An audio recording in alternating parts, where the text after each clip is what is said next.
জন ডান 1700 শতকের একজন ইংরেজ কবি। তিনি একজন বিখ্যাত মেটাফিজিক্যাল কবি। জন ডান একজন প্রেমের কবিও বটে, কারণ তার কবিতার একটা প্রধান বিষয়বস্তু হচ্ছে প্রেম। দ্য সানরাইজিং এটা একটা প্রেমের কবিতা। এই কবিতায় কবি কন্টেন্টমেন্ট ইন লাভ বা প্রেমের পরিতৃপ্তির কথা বলেছেন। এখানে প্রেমিক প্রেমিকা উভয়ে একে অন্যকে পেয়ে সন্তুষ্ট, তারা অন্য কিছু চায় না। এখন আমরা দ্য সানরাইজিং কবিতাটি পড়ব। দ্য সানরাইজিং অর্থ সূর্য উঠছে অথবা সূর্যোদয়। প্রথম স্ট্যাঞ্জা। বিজি ওল্ড ফুল, ব্যস্ত নির্বোধ বৃদ্ধ, আনরুলি সান, উশৃঙ্খল সূর্য, হোয়াই ডস্ট দো দাস, তুমি কেন এভাবে, through Windows and through cartoons call on আস, জানালা আর পর্দার ফাঁক গলে আমাদেরকে ডাকছো, আমাদেরকে বিরক্ত করছো।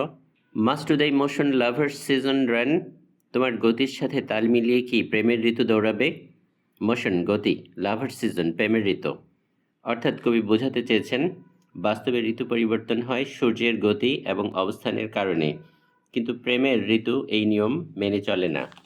সসি পেডেন্টিক রেচ, উদ্ধত পণ্ডিত হতভাগা। সসি উদ্ধত, পেডেন্টিক পণ্ডিত, রেচ হতভাগা। গো চাইল্ড, যাও তিরস্কার করো গে, চাইল্ড মানে তিরস্কার করা। লেট স্কুল বয়েজ, বিলম্বে স্কুলে যাওয়া ছাত্রদের তিরস্কার করো গিয়ে।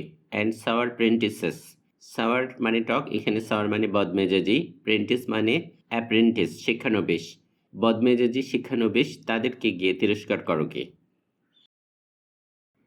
Go, tell the court huntsman that the king will ride, যাও রাজ অনুগ্রহ শিকারীদের বলো গিয়ে রাজা আসছে। কোর্ট হান্টসম্যান, কোর্ট মানে রাজসভা, হান্টসম্যান মানে শিকারী। এখানে যারা রাজসভা থেকে সুযোগ সুবিধা পেতে চায় তাদেরকে বোঝানো হয়েছে। তাদেরকে গিয়ে বলো গিয়ে আজকে রাজা রাইড, ঘোড়ার পিঠে চড়ে রাজসভায় আসবে, তোমরা তোমাদের সুযোগ সুবিধা আজকে রাজার কাছ থেকে পেতে পারো। কল কান্ট্রি অ্যান্ডস, যাও গ্রাম্য পিঁপড়াদেরকে গিয়ে বলো গিয়ে। কান্ট্রি মানে গ্রাম্য। টু হারভেস্ট অফিস, ফসল সংগ্রহের কাজ শুরু করতে, হারভেস্ট মানে ফসল কাটা। Love all alike, no season knows nor clime, প্রেম আসলে সব প্রেম একরকমই, অ্যালাইক মানে একই রকম। প্রেম কোনো ঋতু চেনে না, প্রেম কোনো মৌসুম বোঝে না। ক্লাইম মানে climate. Nor hours days months which are the rags of time, প্রেম চেনে না ঘন্টা দিন মাস, কারণ এগুলো হচ্ছে সময়ের ছিন্নপত্র মাত্র। র্যাক্স অর্থ ছেঁড়া কাপড়, এখানে ছিন্নপত্র বা ছিন্ন কাগজ অর্থে ব্যবহার করা হয়েছে। এখন আমরা দ্বিতীয় স্ট্যাঞ্জাটা শুরু করব। দাই বিম সো রেভারেন্ড, তোমার আলো এত পবিত্র এত শ্রদ্ধেয়, অ্যান্ড স্ট্রং এত শক্তিশালী, হোয়াই শুডেস দো থিঙ্ক, কেন এমনটা ভাবছ। আই কুড এক্লিপস, আমি নিভিয়ে দিতে পারি, আমি গ্রহণ লাগিয়ে দিতে পারি। অ্যান্ড ক্লাউড দেম, তোমার আলোকে মেঘাচ্ছন্ন করে দিতে পারি, উইথ এ উইঙ্ক, চোখের একটা পলক ফেলে। But that I would not lose her sight so long, না আমি চোখের একটা পলকও ফেলব না, কারণ তাকে এত সময় না দেখে আমি থাকতে পারবো না। If her eyes have not blinded thine, আমার প্রেমিকার চোখ যদি তোমার চোখে অন্ধ করে না দিয়ে থাকে। ব্লাইন্ড অন্ধ করা, দাইন মানে তোমার। Look and tomorrow late tell me, যাও সর্বত্র ঘুরে দেখো গে। লুক মানে তাকাও, এখানে সর্বত্র ঘুরে দেখো। And tomorrow late tell me, আগামীকাল বিকালে এসে আমাকে বলবে। টুমরো লেট মানে আগামীকাল বিকালে। Whether both the Indias of spice and mine be where thou leav'st them, মশলা সমৃদ্ধ আর খনি সমৃদ্ধ এই দুই ভারতকে যেখানে দেখেছিলে তারা কি সেখানেই আছে। Or lie here with me, নাকি তারা আমার সাথে এখানে শুয়ে আছে। Ask for those kings whom thou saw'st yesterday, গতকাল যে সমস্ত রাজা বাদশাহদের সাথে তোমার দেখা হয়েছিল তাদেরকে জিজ্ঞাসা করো দেখি, তাদেরকে এই কথাটা জিজ্ঞাসা করবে তারা আগের জায়গাতে আছে কিনা। অ্যান্ড দো শেল্ট হিয়ার, এবং তুমি তাদের মুখে এই উত্তরটাই শুনবে। All here in one bed লে, সকল রাজা বাদশাহ এখানে এক বিছানায় আমাদের সাথে শুয়ে রয়েছে। এখন আমরা তৃতীয় স্ট্যাঞ্জাটা পড়ব। She is all states and all princes I, সে মানে আমার প্রেমিকা হচ্ছে সকল দেশ, অল স্টেটস সকল দেশ। অ্যান্ড অল প্রিন্সেস আই, আমি হচ্ছি সকল রাজপুত্র। নাথিং এলস ইজ, এছাড়া আর অন্য কিছু নেই।